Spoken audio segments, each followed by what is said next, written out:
Continuando a nossa formação sobre o livro de Josué, nós vamos agora para a segunda parte desse livro. No vídeo anterior, a gente comentava que ele pode ser dividido em duas partes, né? A primeira parte seria do capítulo 1 ao 14, o 13, né? E a segunda parte do 14 ao 24.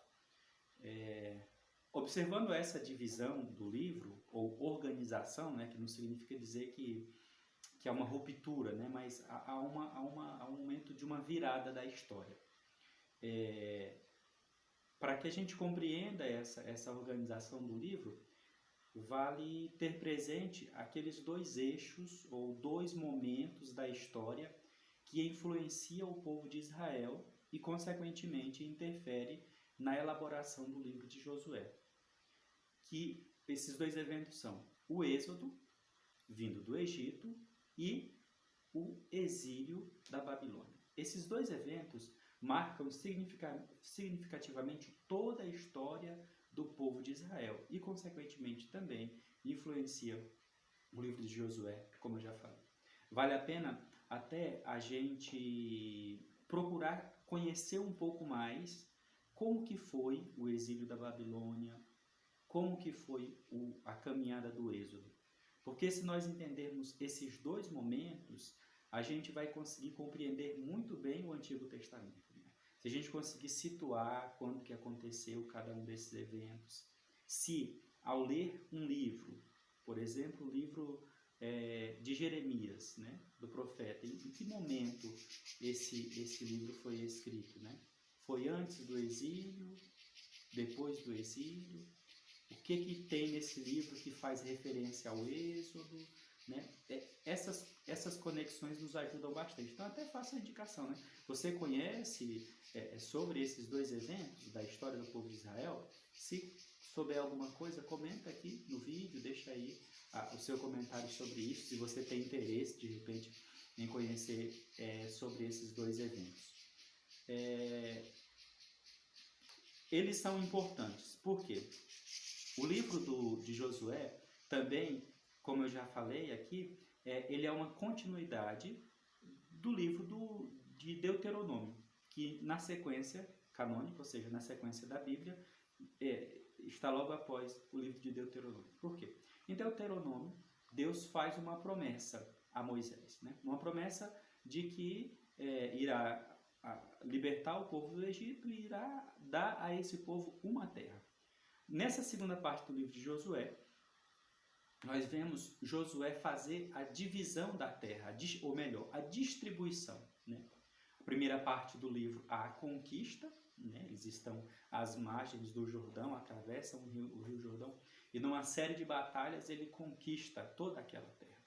E aí agora, nessa segunda parte do livro, ali do capítulo 14 até o 22, mais especificamente, temos a narrativa da distribuição dessa terra em várias tribos.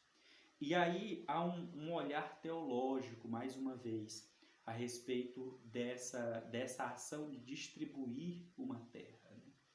Qual a principal mensagem para o povo que é destinatário desse livro? A principal mensagem é essa terra que nós possuímos nos foi dada por Deus. E aqui eu faço um parêntese, né? Eu falava sobre o destinatário desse livro, o destinatário dessa catequese. Meus irmãos, todo texto bíblico é uma catequese. Né? O texto bíblico não é uma crônica, não é uma matéria jornalística, não é um relatório, né? Que tem por principal objetivo ou característica descrever os fatos tal qual eles acontecem. Essa não é a natureza do texto bíblico. Não é esse o gênero literário. Se a gente lê, por exemplo, a reportagem sobre um acidente, né? Qual o objetivo do repórter? Descrever o acidente como aconteceu para que quem leia a reportagem saiba o que aconteceu. Mas ali o repórter, por certo, não deveria emitir juízo de valor, dizer quem está certo, quem está errado. Não, a opinião, a principal é apresentar os fatos.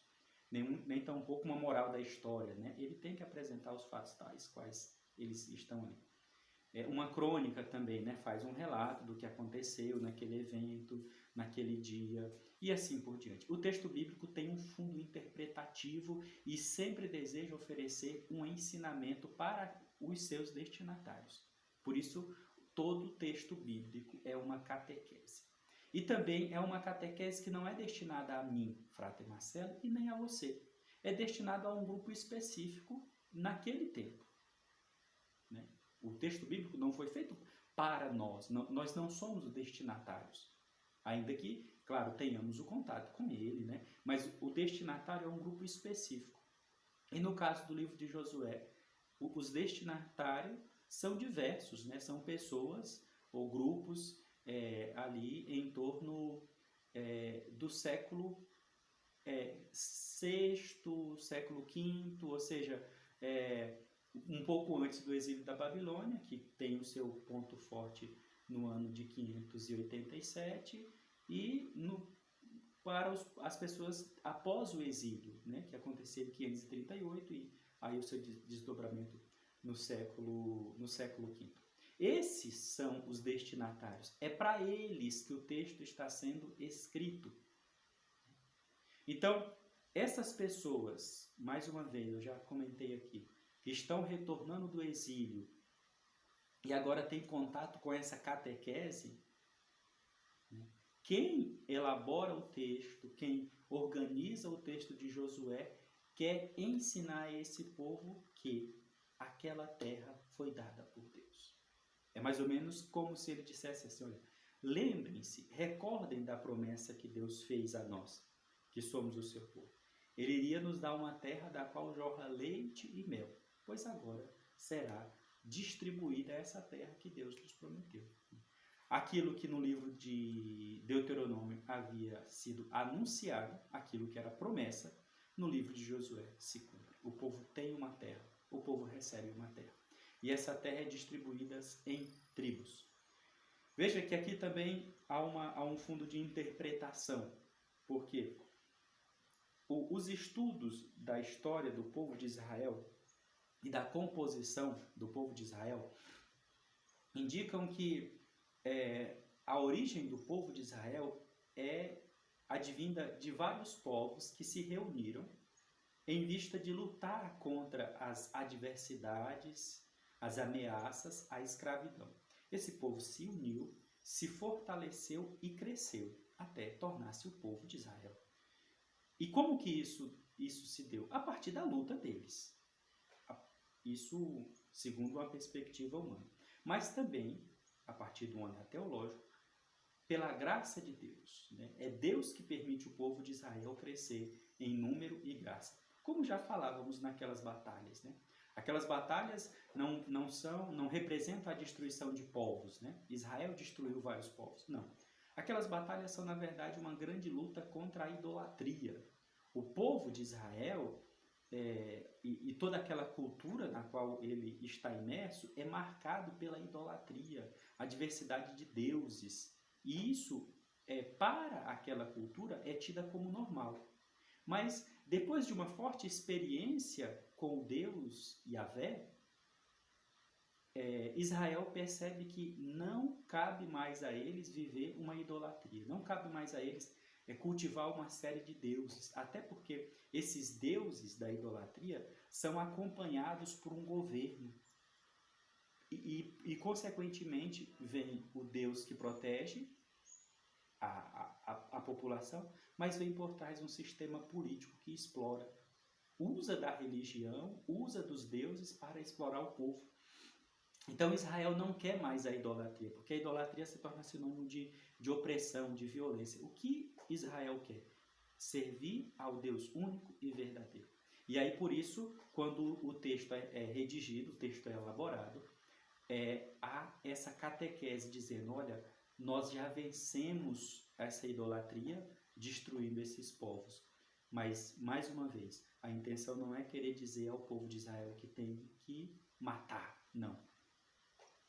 Quer dizer ao povo de Israel que deve dizer não aos deuses estrangeiros, deve dizer não às culturas dos outros povos, que é culturas que afastam de Deus.